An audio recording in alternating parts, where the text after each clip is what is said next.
Today is Tuesday, August 12th, 2025, and this is Sliced, the potential role of football in climate finance.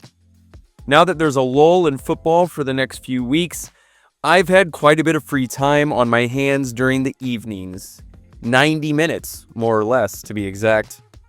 With the Women's Euro finals behind us, and I am still stinging a little from Spain's narrow loss to England, and with the major European leagues still gearing up for the season, I've found myself thinking more deeply about things beyond the pitch, especially about football's place in the climate conversation.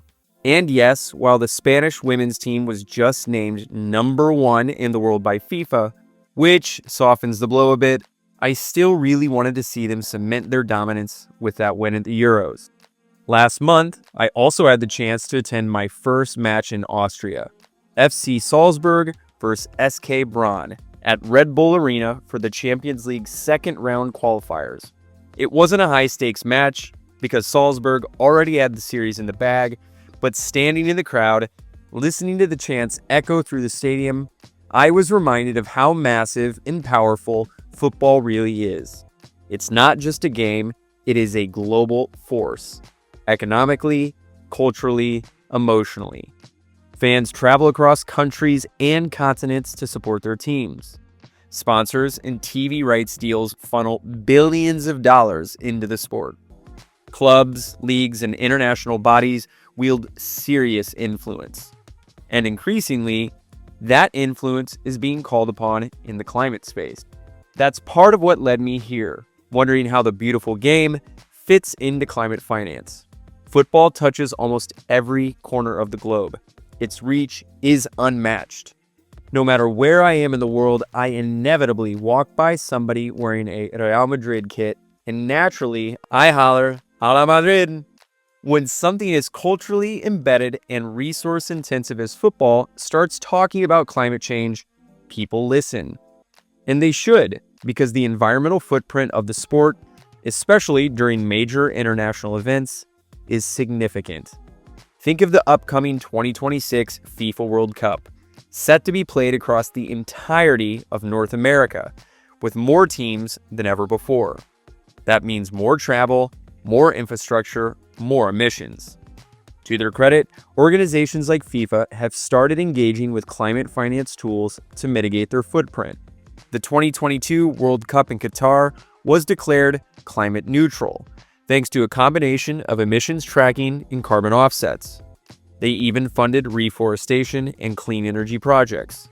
But that move also drew major criticism. Many called it greenwashing, overstating climate claims while ignoring the underlying emissions generated from massive stadium construction, global air travel, and air conditioning open-air venues in the middle of the desert. It is an unfortunate situation because on one hand, a global institution is voluntarily taking climate action and spending money. On the other hand, the integrity of that action is heavily questioned with earned criticism. This tension lies at the heart of football's climate finance story. On paper, carbon offsets and sustainability investments are key tools in fighting climate change, as they are legitimate mechanisms in the climate finance toolbox. But they only work when the emissions reductions and removals are real, additional, and verifiable. That's the challenge. It's not just about writing a check to a carbon project and slapping a green label on the tournament. It's about making sure those funds lead to tangible, long-term benefits for both the planet and the communities affected by the sport's footprint. Still, I believe football holds incredible potential to become a climate finance catalyst. Imagine if clubs and leagues not only offset their emissions, but also invested in climate resilience projects for vulnerable communities. Or if they use their platforms to educate millions of fans on sustainable travel, diet, or energy use. Football's visibility and emotional pull could turn abstract climate ideas into everyday action. It could support innovative financial tools like green bonds, impact investing, or even climate-linked sponsorships where success is measured in both goals scored and emissions avoided.